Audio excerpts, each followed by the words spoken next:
Hi, this is a presentation using Microsoft Office Mix to create virtual presentations for face-to-face or online courses. I'm Kathy Kerrigan from Portland Community College in Portland, Oregon, and that's a picture I took while I was in Venice a couple of years ago. Just wanted to keep your attention. So why would you put the time in to make video recordings? Well, this winter we lost many teaching days due to snow.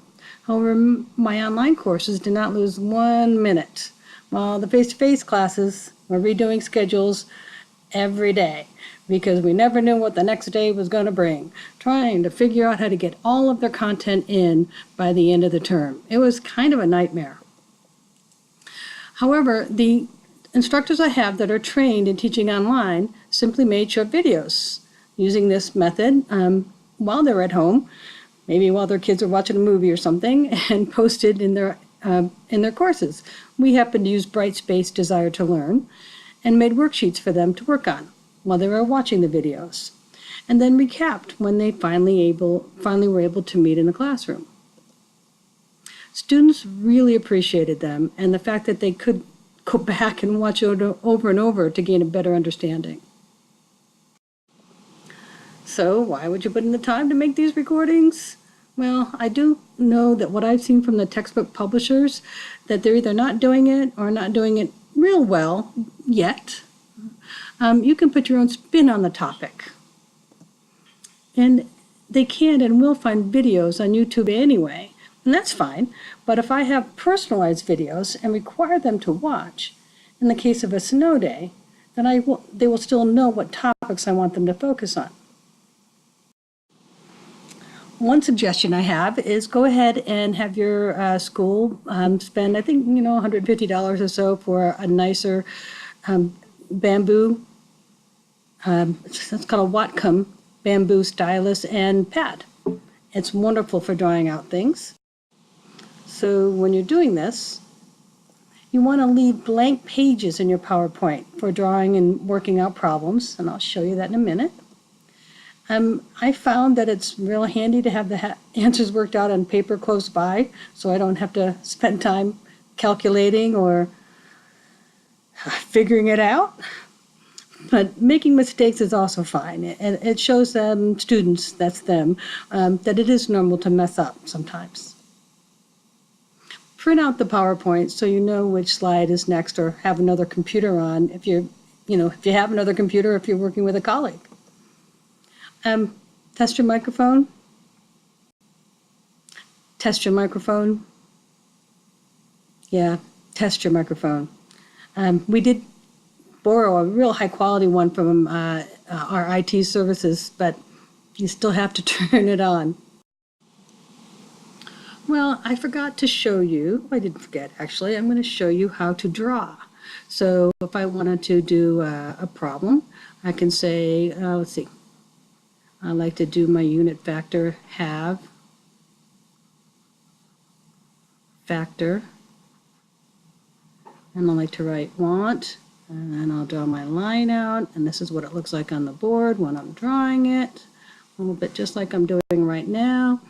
So say we're doing a density problem and I have something that is 2.50 grams, and I want to know how many mils this is, and I'm given the density as 1.23 grams per mil. Never good to make up a question. You always want to have it done already.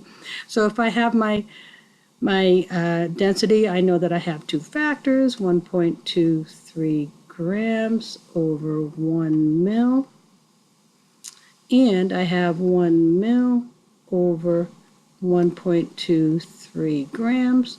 Okay, which one do I use here to get the units to cancel out? And I wait. And students are probably on the other side saying, okay, just write it in, will you? They can fast forward. I'm going to put my grams here, my mils here, so that my grams cancel out appropriately. Then I'm just going to copy in from the factors I've already written, 1.23. I'm going to cancel out my grams. I'm going to circle the unit that I have left, circle the unit that I want, and now I just have to do the division, and of course I don't have my calculator on, and we're going to get our answer. So suggestions for making videos to keep students' attention. That's one of my online students there. If possible, do it with a partner. It's much easier listening for students, and it's just more fun. The input I got from other teachers really enhanced the presentation, and it became truly a district-wide presentation. We have 4 different campuses.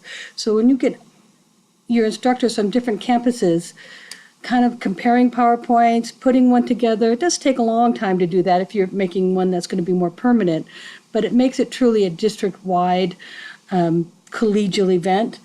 And, if you're doing it kind of just to save a snow day, then you don't have to go through all that trouble.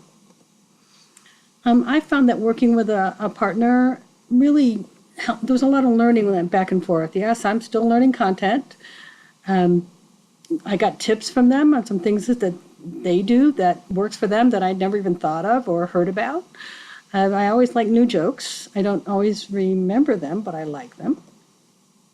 For myself, I really, have my PowerPoint set up, and I didn't really adjust them much over the years. And in fact, I'm not really great at making PowerPoints. So I didn't want to change them much. But when you work with other instructors and they shared their creative presentations with me and said, well, I usually do it this way, and it was different than the way I did it, I found that my way wasn't always the best way. And it was kind of fun to learn new methods of presentation. I think it's really important to incorporate interactive thought questions. So this little Thinker Buddy icon was created by Ken Friedrich, my colleague at Portland Community College. And, students, you have an introductory slide somewhere in the beginning that say, when students see this, they're to pause and really consider that question. Write it on a piece of paper, work it out, do the problem, think about it, look it up, and they can take all the time they want until they click on play for the answer. Okay, I know you're all saying they're just going to hit play to begin with. They can. Yes, they can. But those students who really want to learn and engage, they find that stopping and really thinking about it helps them a lot. Here's an example of one of Ken's slides. So I'm stealing this from him. I have stolen he has shared many of his PowerPoint slides with me. But this one is just students read based on the following names and compounds, develop a set of rules for naming binary ionic compounds. And you'd be surprised, students will come up with some pretty interesting naming rules. And then the next slide that comes up might be the rules for that. And they get to compare what they thought about with what is actual. And it really helps them to engage. That's one example of a Thinker Buddy slide. So F2F is face-to-face. Students have access to review what they may have missed during the lecture, even if they're in the lecture. If they're doing group work or whatever, and they miss something, they watch it again. I mean, really, how many times have you watched a movie and said, I had to watch it a second time because I missed that the first time? I've been asked, well, will students start skipping lecture? Well, I have to be really honest with you. I think some students skip my class. Yeah, they do. So I try to give them a reason to show up for class. I do quizzes in class, some group work. Sometimes I'll put an exam question on the board and I'll work it out, and I'll ask the same question on the next exam, only slightly differently usually. And I'll hint and say, I take notes on this one. Hint, hint. And they figure it out pretty quickly. It's always fun to do demonstrations too in class. That, have a draw, give them a reason to come to class. But even with the very most entertaining instructors and interesting and students love you, they still aren't going to be able to make it 100% of the time. So they're appreciated by students. They don't actually read the text. At least that's been my experience.